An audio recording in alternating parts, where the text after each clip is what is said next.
தேவனுடைய அன்பிற்கு, மெய்யான அன்பிற்கு பாத்திரமான தேவனுடைய பிள்ளைகள் அனைவருக்கும் கர்த்தராகிய இயேசு கிறிஸ்துவின் நாமத்திலே உங்களை அன்போடு வாழ்த்துகிறோம். பெரிதான இரக்கம் நம் அனைவரோடும் கூட இருப்பதாக. கடந்த பாடத்திலே உண்டாக்கப்பட்டவைகளில் இருந்து தேவனை நாம் எப்படி அறிந்து கொள்ள முடியும் என்பதை நாம் பார்த்தோம். அதை தெளிவாய் காணப்படுகிறது, போக்கு சொல்ல இடமில்லை. ஆனால் என்னுடைய அறிவில் அதை அறிந்து கொள்ள முடியவில்லை, நிச்சயமாக முடியாது. பாருங்கள், நான் அதுக்கு ஒரு உதாரணம் சொன்னேன். நம்ம மின்விசிறி, ஏர் கூலர், ஏர் கண்டிஷனர், இதெல்லாம் நம்ம சூடான காற்று, குளிர்ச்சியான காற்று, நம்ம அதற்கான மிசின்களை வாங்கிக் கொள்கிறோம். ஆனால் அந்த காற்றுக்கு சொந்தக்காரர் யார், அதை நம்ம தேடணும்.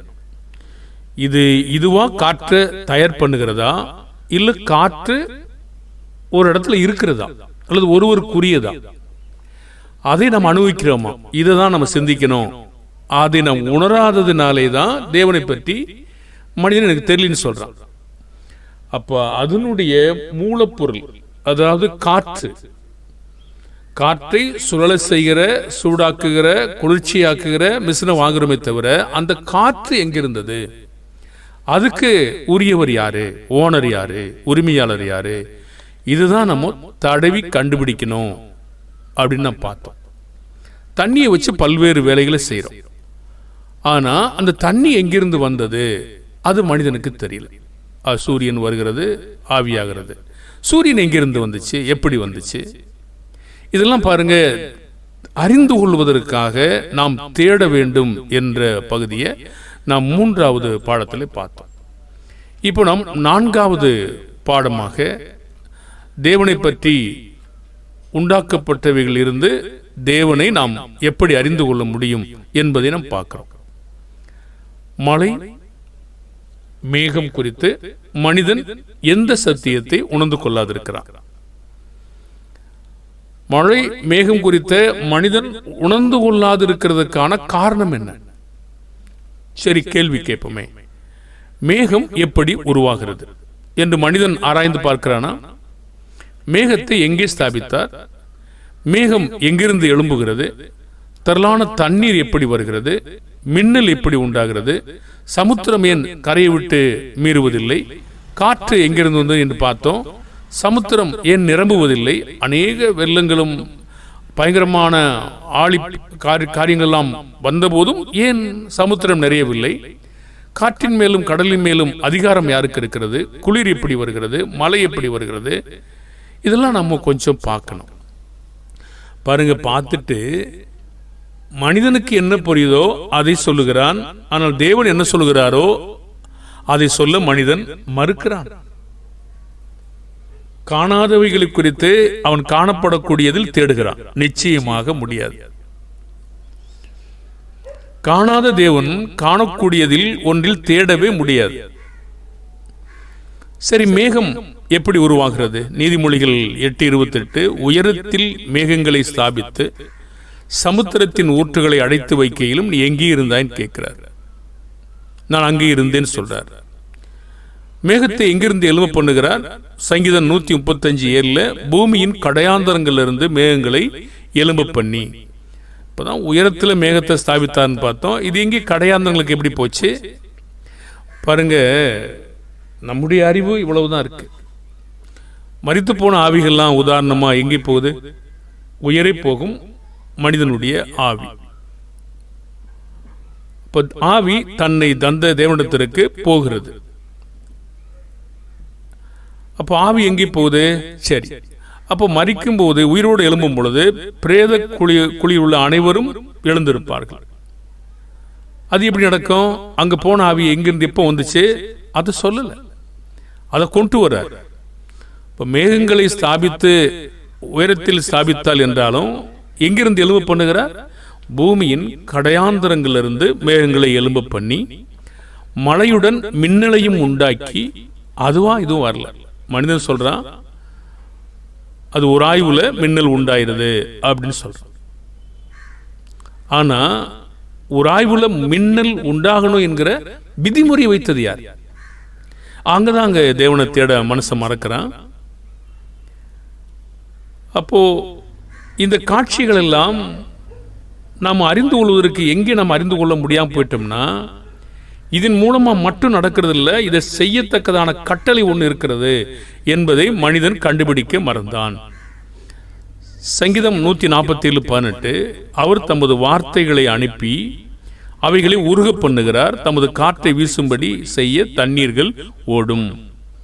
சரி, அப்படியானால் நான் அனல் பட்ட உடனே காற்று பட்ட உடனே பனி கட்டி உருகுதுன்னு நான் நினைக்கிறேன். அது அதுவா இயற்கையா இல்ல தேவன் அப்படி செய்யும்படி செய்திருக்கிறாரா? அங்கதான் கவனிக்கணும். நாம் கவனிக்க வேண்டிய பாகம் எல்லாம் இது தானா இப்படி நடக்கிறதா இல்லை நடப்பிக்கிறவர் ஒருவர் இருக்கிறாரா? இங்குதான் அறிவுள்ள புத்தியுள்ள தேவனை பற்றி உணர்ந்து கொள்ளக்கூடிய அன்பு கூறுகிற மக்கள் அறிந்து கொள்கிறார்கள். ஆனால் தங்களை ஞானிகள் என்று சொல்லக்கூடிய மக்களோ அறிவாளி என்று சொல்லக்கூடிய மக்களோ கல்விமான்களோ இவைகளை அதோடு நிறுத்திக் கொள்கிறார்கள். தங்கள் கல்வி இவ்வளவுதான், இதுவரைக்கும் அவன் நிறுத்திடுறாங்க. இதுக்கு மேல அவன் பார்த்தாலும் அதை ஒத்துக்கொள்ள மறுக்கிறான். காரணம், அவன் பொய்யை நம்புகிறான். அப்படி இருக்க வாய்ப்பில்லை, என காணாத ஒன்று. ஆனால் கர்த்தருடைய பிள்ளைகளோ, நான் முன்னே சொன்ன மெய்யான அன்பு கூறுகிற பிள்ளைகளோ, இது அவர் வார்த்தையை அனுப்பி இதை செய்கிறார். மனிதன் இதை பார்க்கிறான், அதை பார்க்கவில்லை, அவ்வளவுதான். பாருங்கள், பார்க்காத காணாத ஒன்றை நம்புவதுதான் நம்பிக்கை. இந்த நம்பிக்கை மனிதனுக்கு கிடையாது. அதாவது தேவனை நேசிக்காத மனிதனுக்கு கிடையாது. ஆனா தேவனை நேசிக்கிற மனிதன், ஆமா அது உருகுது. எப்படி உருகுது? காற்றுப்பட்டவன உருகுது. காற்றுப்பட்டவன அதான் எப்படி உருகும்? இது இப்படி நடப்பித்தவர் யாரு? இதை செய்தவர் யாரு? இதுதான் மனிதன் ஆராய்ச்சி பண்ணுகிறான். பண்ணி ஒன்று கண்டுபிடிக்க முடியல. ஆனா தேவனுடைய பிள்ளைகள், இது வல்லமை உள்ளவர் ஒருவர் இதற்கு செயல் காரணராக இருக்கிறார் என்பதை கண்டுகொள்கிறான். இப்ப தேடணுமா தேடலையா? தடவணுமா தடவுறது இல்லையா? இப்ப வெளிப்படையா காணப்படுதா காணப்படலையா? காணப்படுகிறது. ஆனால் காணப்படுகிறதோடு நின்று கொள்கிறான். அதற்குரியவர் யார் என்பதை அவன் கண்டுகொள்ள மறுக்கிறான். திரளான தண்ணீர்கள் எப்படி உண்டாகிறது? எரேமியா 51:16 அவர் சத்தமிடுகையில் திரளான தண்ணீர் வானத்தில் உண்டாகிறது. திடீர்னு நீங்க கொஞ்சம் மேகத்தை பாக்குறீங்க.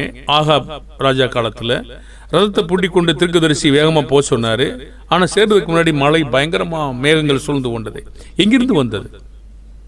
எங்கிருந்து அவ்வளவு தண்ணி அதுக்கு மேல ஏத்துனது? அவர் சத்தமிடுகையில் திரளான தண்ணீர் வானத்தில் உண்டாகிறது.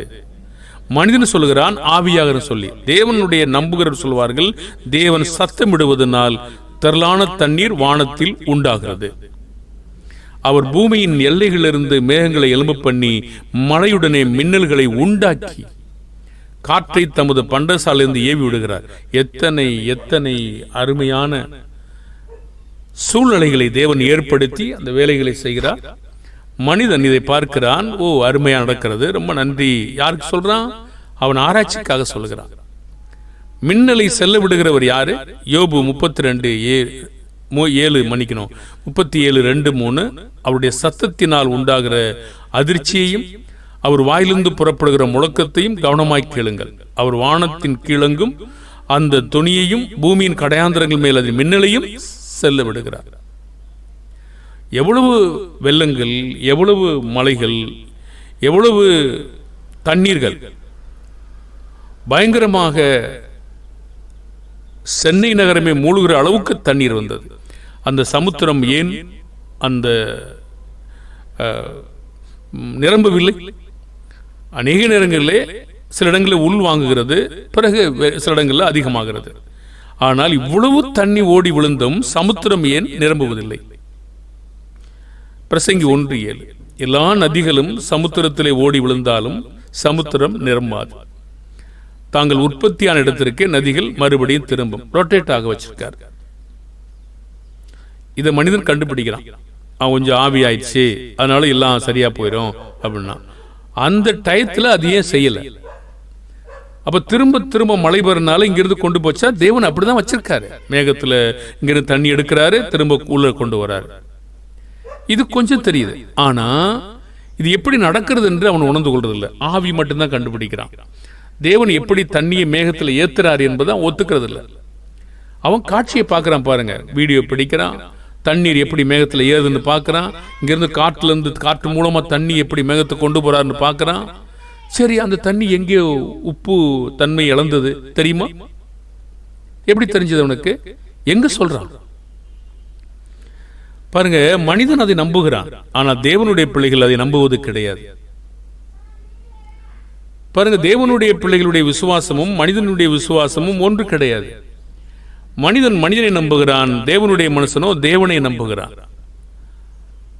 அப்ப இதெல்லாம் தேவன் எப்படி நடப்பிக்கிறார்? பயங்கரமான காற்று, அதிலிருந்து முழுதும் நம்ம தமிழ்நாடு முழுதும் மழையை பெய்ய பண்றார். ஒரே நேரத்தில் மொத்த நேரங்களும் மழையை பெய்ய பண்றார். எப்படி வருது? உலகம் அழியும் போது மொத்த மழையை பெய்ய பண்ணார். எப்படி வந்துச்சு பாருங்க. தண்ணீருடைய அந்த தண்ணி நிரம்புவதற்கு அந்த ஊற்றுக்கண் திறக்க பண்ணார். கீழே ஊற்றுக்கண் இருக்கிறது. அடைத்து வச்சிருக்கவர் யாரு? நீங்க அடைச்சிருவீங்களா? நீங்க போய் அடைப்பீங்களா? அதை எப்படி அது உப்புல இருந்து மற்ற நிலைக்கு மாறுது என்பது உங்களுக்கு தெரியுமாங்க? நீங்க சமுத்திரம் அருகே ஒரு ஊற்று தோன்றீங்க, கண்டுபிடிக்கிறீங்க, படிமங்கள் இருக்கிறது, வடிகட்டுன்னு சொல்றீங்க. இது ஏன் வடிகட்டுது? என்ன உங்களுக்கு தெரியும்? என்ன தெரியும்? கற்பனை சொன்னா மனிதன் ஆண்டு வாய பிறந்துட்டு கேட்டுக்கிட்டு இருப்பான். தேவனுடைய வல்லமை எவ்வளவு பெரியது! தேவன் எவ்வளவு பெரிய வேலையை செய்கிறார் பாருங்க. எவ்வளவு தண்ணி போய் விழுந்த உப்புத்தன்மை கடல் தண்ணி மாறி இருக்கா? ஏன் அது அப்படி இருக்கு? தேவனுடைய செய்கைகள் மனிதன் அறிய நினைச்சா கூட அறிய முடியாது. நீங்கள் இது தேவன் ஒருவர் இருக்கிறார் என்று அறிந்து கொள்வதற்கு இதெல்லாம் நடந்து கொண்டிருக்கிறது. காற்றை சிருஷ்டித்தவர் யார்? ஆமோஸ் 4:13. அவர் பர்வதங்களை உருவாக்கினவர், காற்றை சிருஷ்டித்தவர். காற்று அதுவா வரல, காற்றை உருவாக்கினவர் ஒருவர் இருக்கிறார். அதுக்கு நிறைய நியமித்தவர் ஒருவர் இருக்கிறார். பர்வதங்கள் அதுவா வரல, உருவாக்கினவர். மனுஷனுடைய நினைவுகள் இன்னதென்று அவனுக்கு வெளிப்படுத்துகிறவர். விடியற் காலத்தை அந்தகாரமாக்குறவரும் பூமியினுடைய உயர்ந்த ஸ்தானங்கள் மேல் உலாவுகிறவருமாயிருக்கிறார். சேனைகளின் தேவனாய கர்த்தர் என்பது அவருடைய நாமம். காற்றின் மேலும் கடலின் மேலும் இயேசுவுக்கு அதிகாரம் இருந்ததா? மத்திய 8:26-27. அதற்கு அவர் அற்ப விசுவாசிகளே ஏன் பயப்படுகிறீர்கள் என்று சொல்லி எழுந்த காற்றையும் கடலையும் அதட்டினார். உடனே மிகுந்த அமைதல் உண்டாயிற்று. உங்களுக்கு எனக்கும் அது கேட்குமா? அதட்டி பாருங்க, சொல்லி பாருங்க. அந்த மனுஷர்கள் ஆச்சரியப்பட்டு இவர் எப்படிப்பட்டவரோ, காற்றும் கடலும் இவர் கீழ்ப்படுகிறது என்றார்கள். சிலர் விசுவாசிச்சாங்க, சிலர் விசுவாசிக்கல. குளிர் எப்படி வருகிறது? சூழ்நிலை எப்படி இருக்கிறது, அதனால குளிர் வருகிறது. யோபு 37:9-10. தெற்கே இருந்து சூறாவளியும் வடகாற்றினால் குளிரும் வரும். தம்முடைய சுவாசத்தினால் தேவன் குளிரை கொடுக்கிறார். அப்பொழுது ஜலத்தின் மேற்பரப்பானது உறைந்து போகும் சொல்றார். மழை எப்படி பெய்கிறது? யோபு 37:5. தேவன் தம்முடைய சத்தத்தை ஆச்சரிய விதமாய் குமுற பண்ணுகிறார். நான் கிரகிக்க கூடாத பெரிய காரியங்களை அவர் செய்கிறார். 37:6.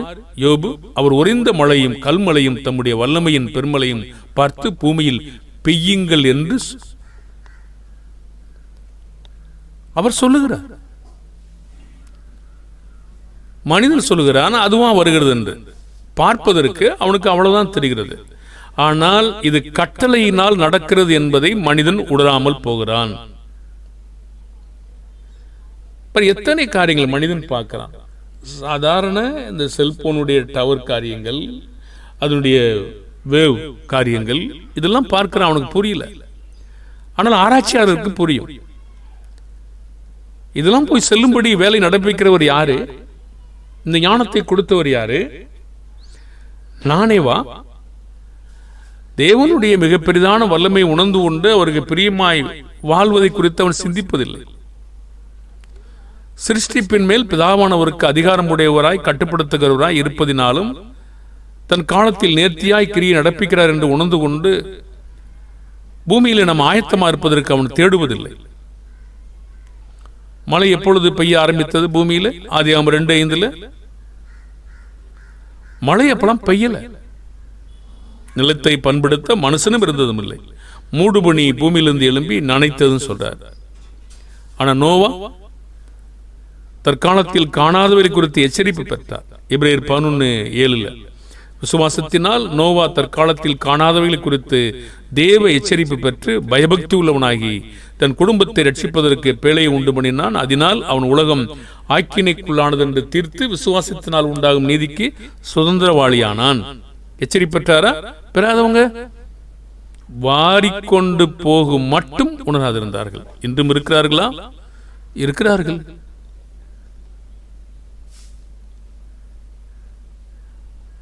தேவன் இதை மனிதன் சொல்வது போல எப்படி செய்கிறார் பாருங்களேன். யோபு 36:27-28. அவர் நீர்த்துளிகளை அணுவை போல் ஏற பண்ணுகிறார். அவைகள் மேகத்திலிருந்து மழையாய் சொரிகிறது. அந்த மேகங்கள் பெய்து மனுஷர் மேல் மிகுதியாய் பொழிகிறது சொல்றார். மேகம் எங்கிறது வந்து பார்த்துட்டோம். ஏற்ற காலத்தில் மழையை பெய்யப்பென்றார். இதெல்லாம் நீங்க மாத்துவீங்களா? கால சூழ்நிலையை, கோடைக்காலம், குளிர்காலம், வசந்த காலம், இதெல்லாம் நீங்க மாத்துவீங்களா? தெரியுமா உங்களுக்கு? முடியுமா உங்களால? உபாகமம் 28:12. ஏற்ற காலத்தில் தேவன் உன் தேசத்தில் ஏற்ற காலத்தில் உன் தேசத்தில் மழை பெய்யவும் நீ கையிட்டு செய்யும் வேலையெல்லாம் ஆசீர்வதிக்கவும் கர்த்தர் உனக்கு தமது நல்ல பொக்கிஷசாலையாகிய வானத்தை திறப்பார். நீ அநேகம் ஜாதிகளுக்கு கடன் கொடுப்பாய், நீயோ கடன் வாங்காதிருப்பாய். பழைய ஏற்பாட்டிலே இஸ்ரவேல் மக்களுக்கு கொடுக்கப்பட்ட கட்டளை. ஆனால் தேசத்தில் மழை பெய்கிற கட்டளை இன்றும் இருக்கிறது. மழையை கட்டளையிடுகிற அவர் தான். 1 சாமுவேல் 12:18. சாமுவேல் கர்த்தரை நோக்கி விண்ணப்பம் பண்ணினான். அன்றைய தினம் கர்த்தர் இடி முழக்கங்களையும் மழையும் கட்டளையிட்டார். அப்பொழுது ஜனங்கள் எல்லாரும் கர்த்தருக்கும் சாமுவேலுக்கும் பயந்து. யோபு 55:11. அவர் பூமியின் மேல் மழையை வரிசைக்கு பண்ணி வெளிநிலங்கள் மேல் தண்ணீர்களை வருவிக்கிறார். மழை தானாக வருகிறதா? லூக்கா 12:6-7. கர்த்தருடைய சித்தம் இல்லாமல் ஒன்றும் தரையில் விழாது. மழை திடீரென்று தானாக மேகக்கூட்டம் எங்கிருந்தோ தானாய் வருகிறதா? எரேமியா 51:16 படிச்சோம். அவர் சத்தமிடுகையில் தரலான தண்ணீர் வானத்தில் உண்டாகிறது. பூமியின் எல்லையிலிருந்து எழும்பு பண்ணுகிறார். மேகங்களை, மின்னலை உண்டாக்குறார், உடைக்கிறார். மனிதனுக்கு மழையை கொடுப்பது நோக்கம் என்ன? சாட்சி கொடுப்பதை கண்டுபிடித்து அந்த சாட்சியை ஏற்றுக்கொள்வதற்காக அவர் நன்மை செய்து வந்து வானத்திலிருந்து மலைகளையும் செழிப்புள்ள காலங்களையும் நமக்கு தந்து ஆகாரத்தினாலும் சந்தோஷத்தினாலும் நம்முடைய இருதயங்களை நிரப்பி இவ்விதமாய் அவர் தம்மை குறித்து சாட்சி வழங்க பண்ணாதிருந்ததில்லை என்றார்கள். சாட்சி ஏற்றுக்கொள்ள வேண்டும். காற்று எப்படி உண்டாகிறது? காற்று இருப்பதனால் மரங்கள் அசைகின்றனவா? மரங்கள் இருப்பதனால் காற்று வருகின்றனவா? யாத்திராகமம் 15:10. உம்முடைய காற்றை வீச பண்ணி கடல் அவர்களை மூடிக்கொண்டது. திரளான தண்ணீர்கள் ஈயம் போல் அமிழ்ந்து போனார்கள். அவருடைய காற்று எங்கிருந்து கொண்டு வருகிறார்? பண்டசாலையிலிருந்து. சங்கீதம் 135:7 படிச்சோம். மழையை அவர் அனுப்புகிறார். 147:17-18. அவர் தமது சங்கீதம் தமது கல்மலையை துணிக்கைகளாக அனுப்புகிறார். அவருடைய குளிருக்கு முன்பாக நிற்பவன் யார்? அவர் தமது வார்த்தையை அனுப்பி அவைகளை உருக பண்ணுகிறார். தமது காற்றை வீசும்படி செய்ய தண்ணீர்கள் ஓடும். உருக பண்ணுகிறார். அப்படியே விழுந்தா என்ன ஆகும்? செத்துரும். மனிதன் அதை யோசிக்கிறானா? அருகில் மேகத்தை வச்சுட்டு டமால் டமால்னு குண்டு குண்டா விழுந்து உடைச்சு போட்டா என்ன ஆகும்? சமயத்திற்கு ஏற்றவாறு தேவன் அதையும் செய்கிறார். எப்படி திரளான தண்ணீர் உண்டாகிறது? எரேமியா 10:13. சத்தமிடுகையில் திரளான தண்ணீர் உண்டாகிறது. காற்று தானாக வருவதில்லை. காற்றை பிதாவாகிய தேவன் சிருஷ்டித்தார். ஏன்னா ஆமோஸ் 4:13 படிச்சிட்டோம். காற்றின் மீதும் கடலின் மீதும் கட்டுப்பாடு அவருக்கு இருக்கிறது. யோனா புஸ்தகம் படிச்சுக்கிறோமா? புதிய ஏற்பாட்டு மார்க்கு 4:19 படிச்சுக்கிறோமா? கர்த்தருடைய வார்த்தையில் மழைக்காலத்தை பற்றியும் வசந்த காலத்தை பற்றியும் பேசப்படுகிறதா?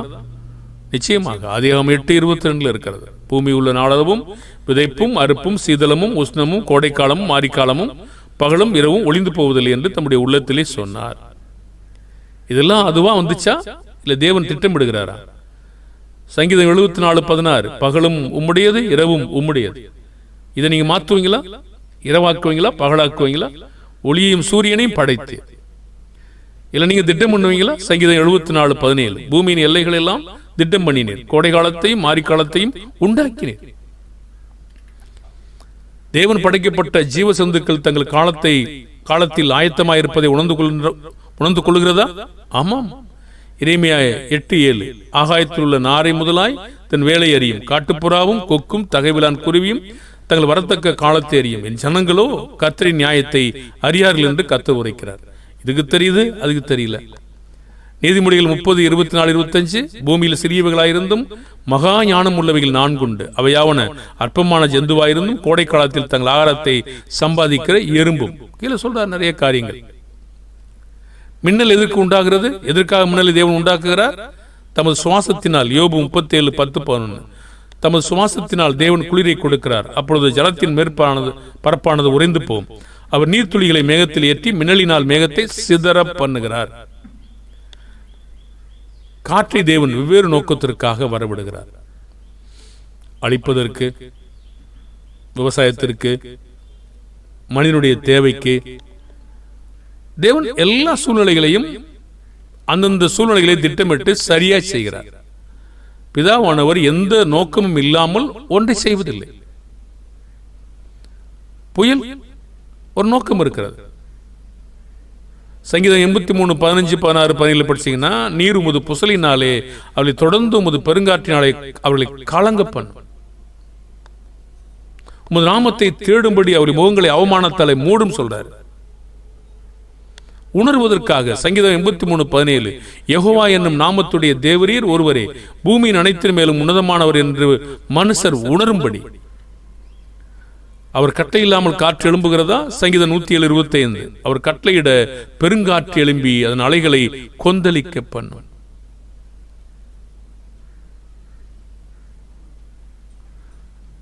பூமி அதிர்வுகளை தேவன் என்ன காரணத்துக்காக பயன்படுத்துகிறார்?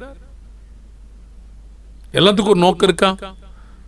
ஆகாய மண்டலம், மின்னல், குமுறல், பரவுதல், எத்தனை எத்தனை காரியங்கள். தேவன் எல்லாவற்றையும் ஒரு நோக்கத்திற்காக செய்து கொண்டிருக்கிறார். எசையா 29:26 இடிகளினாலும் பூமி அதிர்ச்சியினாலும் பெரிய இறைச்சலினாலும் பெருங்காற்றினாலும் புசலினாலும் பட்சிக்கிற அக்கினினாலும் சேனைகளின் கர்த்தராலே விசாரிக்கப்படுவாய்.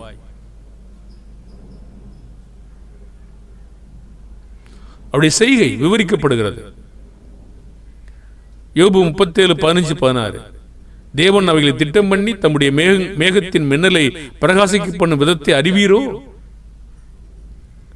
மேகங்கள் தொங்கும்படி வைக்கும் நிறைய பூரண ஞானமுள்ள அற்புதமான செய்கையும் அறிவீர் என்ன மனிதன் அறிந்து கொள்ள முடியும். பாருங்க, ஆகாய மண்டலம் எப்படி இருக்கிறது?